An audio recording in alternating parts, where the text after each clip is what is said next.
Hello and welcome to another Sync Executive Insights. My name is Jason Senamore. I am the Chief Product Officer here at Sync, and I'm delighted to be joined today by both Charles and Laura Araujo from the Institute of Digital Transformation and the MAPS Institute. Thank you very much for joining me this morning, you two. It's great to be here. Thanks for having us. Yes, thank you. Delighted to do so. For those who aren't aware, Charles and Laura and the Institute for Digital Transformation, has been a long-standing partner of Sync. Charles, to give some background on this individual who's been around and helping executives in this space for some time, founder of the Institute for Digital Transformation, an established analyst in the industry, author of 3 books with a 4th on the way, if I'm correct, Charles? Fingers crossed. And also a regular CIO content contributor and thought leader to the industry through speaking engagements and running a number of interactive workshops, all around the theme of digital transformation. That's where I want to start with you today, guys. Digital transformation, let's face it, it's a broad term. And I think the broadness of that term kind of starts a lot of the challenges that people are experiencing. What does that actually mean to you as an individual? What does it mean to you as your organization based on the industry you represent or work within, or the size of your company or the role you may have? So I'd love to start just by getting your perspective on what that term means to you. And in your conversations and the work you've been doing with technology leaders around the world, what are the real challenges that people seem to start with when grasping this idea of digitally transforming? Yeah, you know, it's so first of all, I've been talking about digital transformation from since long before it was cool, before it was the buzzword that it is today. And it has always been for me this idea of it's not really about the digital or the technology, it's really about this business transformation. And for me, it started about almost 6 years ago now that I started uncovering this and unpacking this, and it's put me on a journey of trying to really kind of deconstruct what it really means. And so where it's landing now is actually these 2 macro trends that we are following. The first is this idea of what I call the primacy of the customer, the fact that we are now at this point where the nature of value creation for the enterprise is in fact in the customer experience, which is increasingly digitally driven. And so that's kind of this first kind of macro trend that forces a transformation of everything from business models to operating models to the underlying work models, which leads to the second one, which is this what I call the primacy of the algorithm, or this idea that computers are sort of coming back for the jobs that we had to do because we didn't have sophisticated enough computers to do them. So we're now automating anything that we can reduce to an algorithm, and that's going to fundamentally change the nature of what it means to add value within the enterprise. And that's part of why, you know, Laura is here, because as part of this, we have realized that as you bring this all the way down, that this is going to require some fundamentally rewiring of how we as humans approach everything. And so we formed an organization called the MAPS Institute, which is sort of this next layer. And so it's not related to technology at all, but it's really about this humanness, about how do we unleash the humanness, because that ultimately bubbles up to be the driver of creativity and innovation. And if you can't unleash that, you are not going to be able to transform your organization, which all the way back to your question is the essence of what digital transformation is really all about. Right, amazing. You obviously mentioned humanness, if I'll say, because it is already existent, but the fact of the matter is it's been beaten out of us all of these years within our schooling, within even just, you know, generationally speaking. You know, we've just been trained to being empathetic, being sensitive, being soft is a negative thing. You know, I relate to it all too well, and so it's really important now that we have the opportunity to recultivate those skills, to re-nurture them, even though we've deemed them as not super important. Definitely, yeah, that certainly resonates with me. Hey, I'm English, and we've been brought up with our stiff upper lips, and yeah. So certainly something. I love giving you guys hugs. It's so much fun. Yeah. Now, you've both mentioned obviously the MAPS Institute there, and I'd love to give some folks some insight into some of the hands-on workshops that you run as part of that initiative. So can you just give us a little bit of an overview of some of the work that you've been doing in that area? Yeah, well, I'll start. I mean, where this sort of came from was, like I said, this sort of deconstruction as we started to recognize that there were really, I guess, two parts of this really. So the first is my work led to this point where realizing that, you know, I've been working in digital transformation, this idea of organizational transformation for a very long time. And the roadblock was always the human, the people, right? It was either resistance, or even if you overcame the resistance, this lack of understanding, right? Yeah. As Laura was mentioning, the fact that we've sort of taken these things that are in fact the drivers and set them to the side, right? So that was sort of the one angle. And then the second angle is that there's this constant barrage. We're living in this whole new world where you're under this constant stimulation, constant interruption. And so this idea of finding focus and balance in life, separate from all the enterprise stuff we're talking about, is just a challenge for all of us. And so these workshops are kind of a couple different layers of how you start addressing those much more fundamental challenges, both individually and then organizationally. Yes. And so MAPS stands for mindfulness, activation, purpose, and surrender. So right now, as you may have heard, like all of us, the mindfulness buzzword is like a huge thing right now. Everyone is talking about it, and it's important. It's essential. With all of that stimulation, we need to have a way, a route, tools, resources to be able to be relaxed, to be calm. But that calm and that mindfulness, it can't work by itself. It can't be functioning as a silo.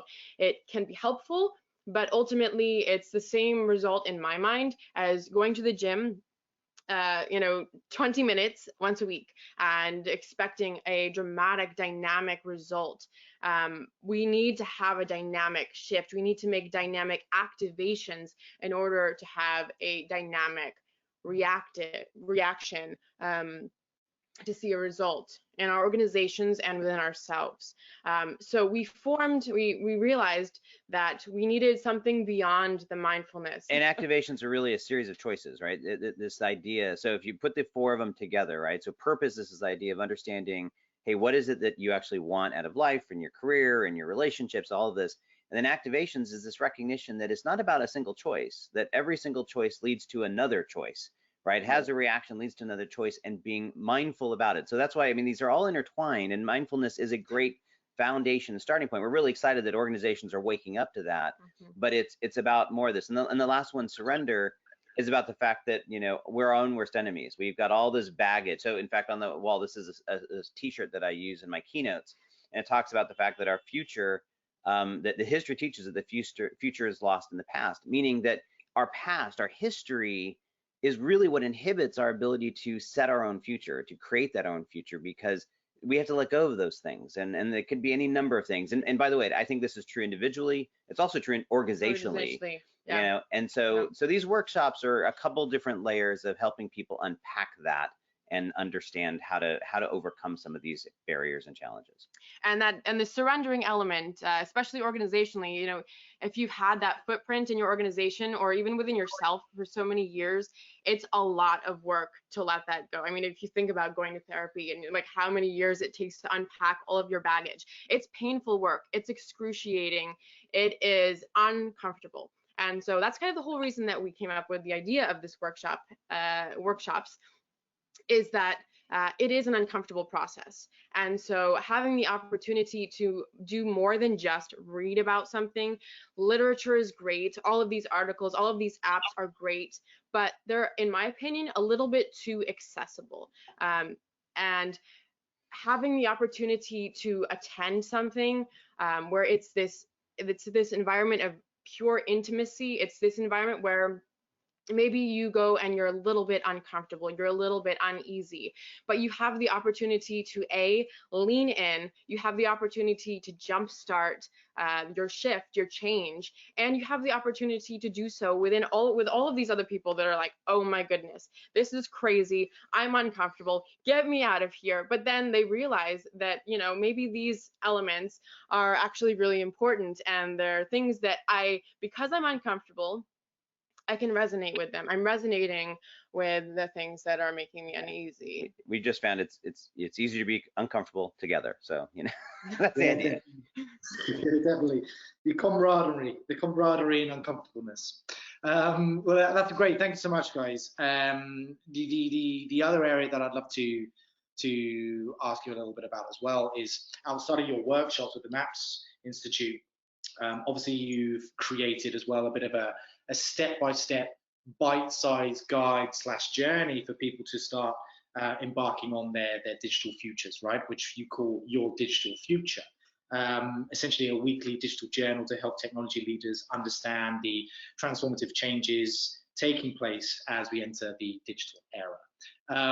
Really cool, really interesting, especially for those folks who aren't necessarily able to get to some of those hands-on workshops. So can you just give me a little bit of an insight into how that works and I suppose what people stand to gain from that? Yeah, so thank you. It's the way you can think about this is the macro work that I've done is sort of at that very organizational level, right? MAPS is at the very individual level. It bubbles up into an organizational kind of capability, but it's about working on us individually. Your digital future is really targeted at the leader, right? And it could be a team leader, it could be a leader of 2 people, it could be an informal leader, or it could be the CEO or a CIO, right? At any of these levels, that as we're trying to navigate this digital future, right? My fundamental belief here is that we have exited the industrial age.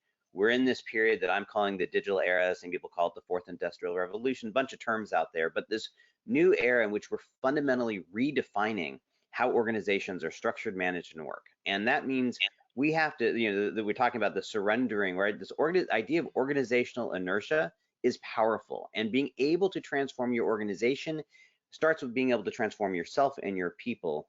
And you have to do that with an awareness of what's happening, of how all this is impacting you. And so your digital future is really just a way of kind of going through and explaining. So I dig deep into these macro trends, dig deep into what it means to be a leader in that environment, start to touch on some of the elements. So that you'll start with an introductory 7 article series that kind of walks through all of this at the macro level, ending with why something like MAPS or this individual transformation is important.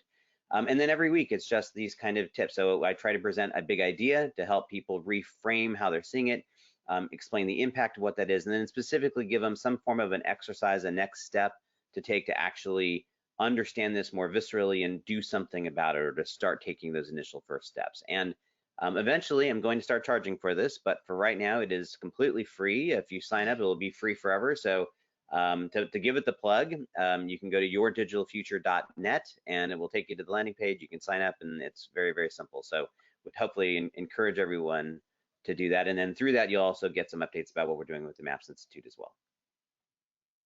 Fantastic. Well, thank you very much, both of you, for your time today. Really greatly appreciated. As I said, it's been a long-standing partner of Sync, and we greatly value that relationship that we've had to date. For those interested in exploring more around what Charlie and Laura are doing, you can explore our partners page and find some more information about them there. Charlie obviously gave you a little plug there for your digital future as well. You can also catch Charlie at some of our forums this year. He's going to be participating in our Northeast IT and Security Leaders Forum in DC from May 3rd to 5th, and actually running one of those hands-on workshops there. So for now, thank you very much, both of you, for your time. Greatly appreciated, fantastic insight. And for the members of the Sync community who are interested in learning more, visit the partner page and you can find out a little bit more there. Thanks very much, guys. Thank you. You're welcome. Thanks.